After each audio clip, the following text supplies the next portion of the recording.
सभी को एक ओंकार।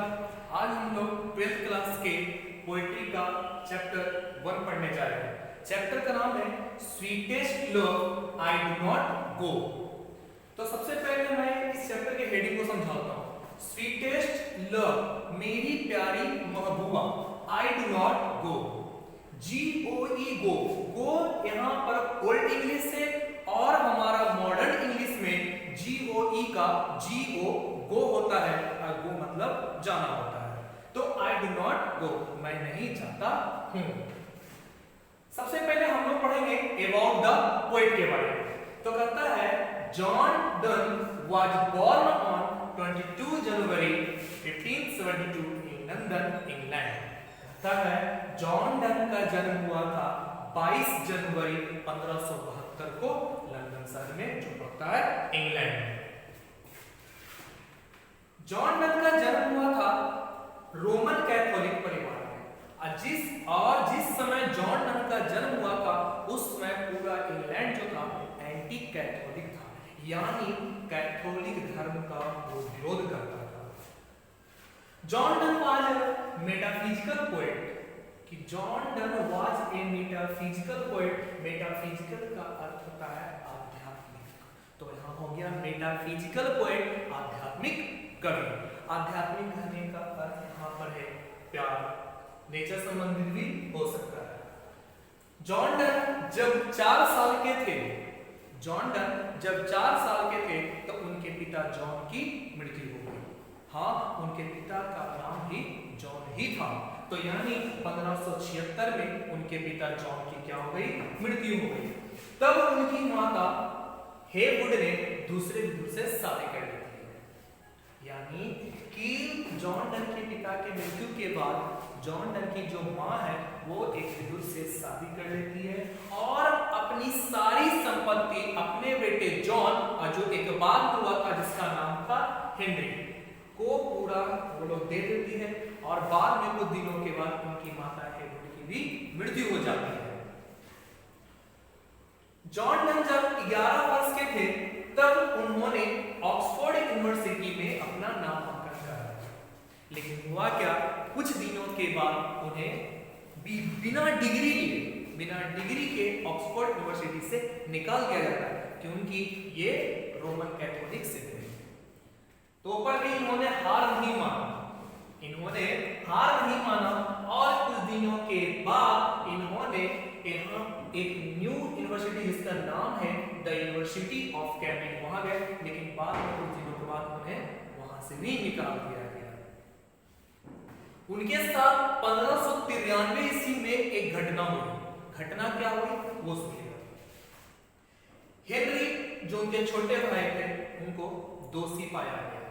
क्यों? क्योंकि जो हेनरी था वो धर्म का प्रचार प्रसार कर रहा था, तो उसे जेल हुई और बाद में हेनरी की भी हत्या कर दी गई। 25 साल में इन्होंने सर थॉमस के यहाँ जॉब किया। सर थॉमस ने इनका सपोर्ट इसलिए किया क्योंकि वे उनके पिता जॉन के मित्र थे, इसलिए इन्होंने सपोर्ट किया। लेकिन हाँ, सर थॉमस को भी इसका खामियाजा भुगतना पड़ा कि उनके कंपनी में बहुत सारे पत्थर भी मारे गए, लेकिन फिर भी सर थॉमस ने उनको नहीं निकाला। लेकिन आपने तो एक चीज सुना ही है कि जिस थाली में खाया उस थाली में छेद किया। यानी कहने का क्या है कि जॉन डन ने क्या किया, सर थॉमस की भतीजी से ही चुपके शादी कर लिया, कोर्ट मैरिज शादी कर लिया, लेकिन किसी को बताया नहीं। जब ये सर थॉमस को जब ये बात पता चला तो सर थॉमस ने उन पर FIR करवा दिया। जॉन डन को जेल भी हुई। लेकिन कुछ दिनों के बाद जब ये जेल से निकले तो सर थॉमस ने उनको उसके साथ विदा कर दिया।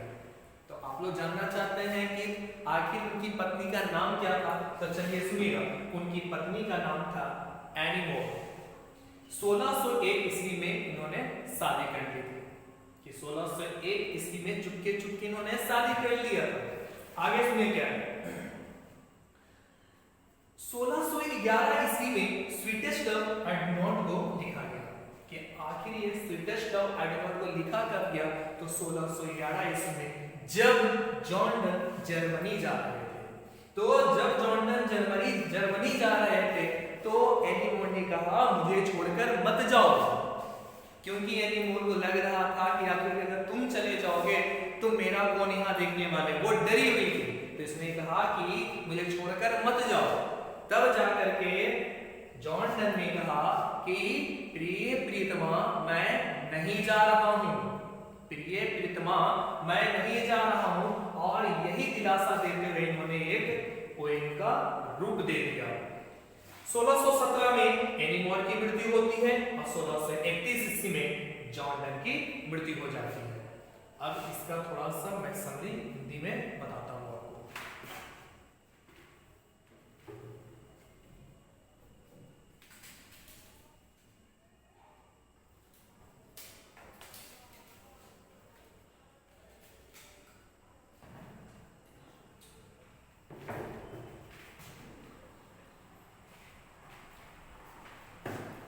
चलिए आगे देखते हैं।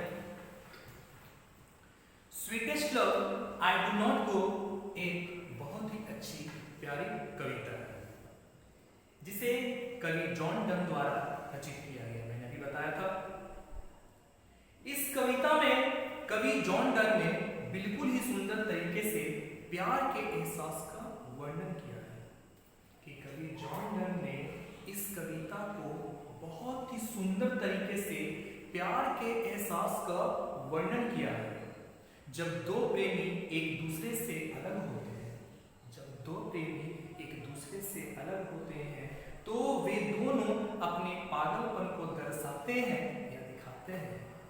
इन्होंने कहा है कि जब दो प्रेमी एक दूसरे से अलग होते हैं तब ये अपने पागलपन को दिखाते हैं या दर्शाते हैं, जब ये अलग हो जाते हैं।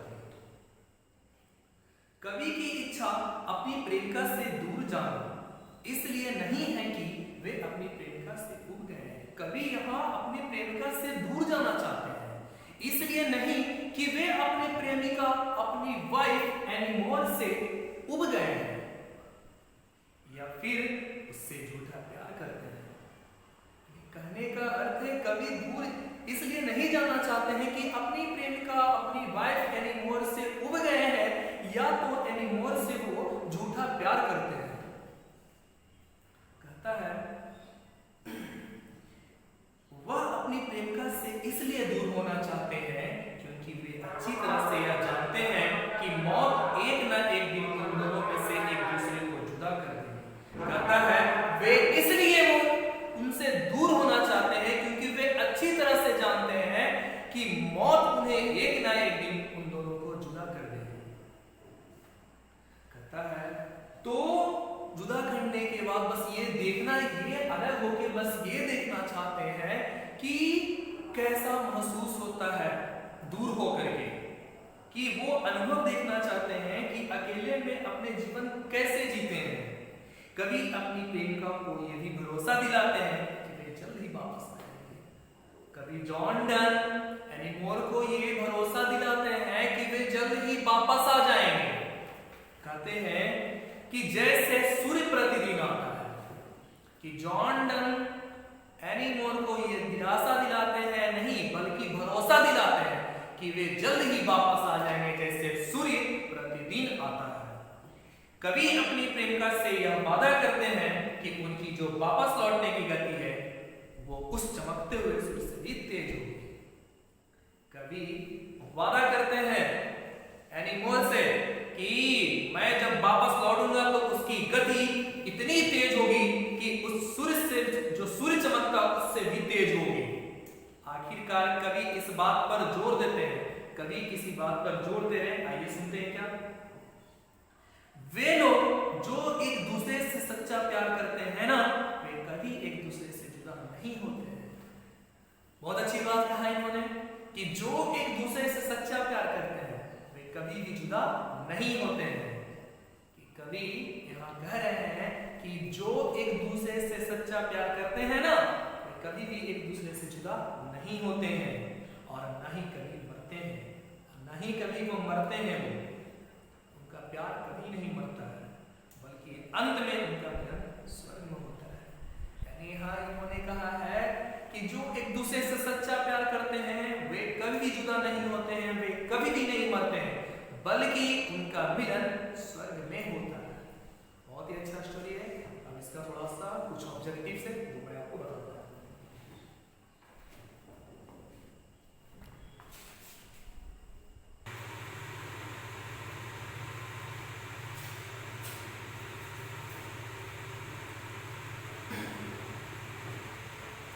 आइए देखते हैं ऑब्जेक्टिव क्वेश्चन। अब पहला क्वेश्चन है sweetest love I do not go is written by, कि sweetest love I do not go किनके द्वारा लिखा गया है। तो आप लोग आई थिंक ये आप लोग बता सकते हैं, लेकिन फिर भी मैं बता देता हूँ कि sweetest love I do not go is written by John done.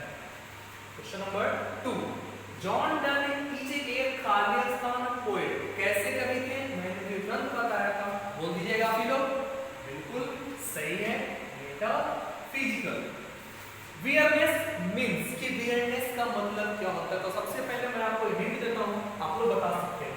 Weariness मतलब होता है थकावट। तो अब बताइए क्या होगा? हैप्पीनेस नहीं, यही होगा।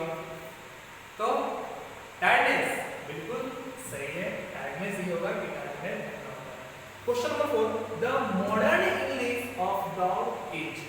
मैंने अभी बताया था आपको कि ओल्ड इंग्लिश में GOE और हमारा मॉडर्न इंग्लिश में GO, उसी प्रकार से हम पर THOU मतलब होता है तुम। तो बताइए तुम का क्या होगा? बिल्कुल सही होगा। Man's power is very strong, very small, very weak, none. सब बिल्कुल सही है, वेरी वीक हो जाएगा। 5 क्वेश्चन इसको लिखिएगा, 5 क्वेश्चन और।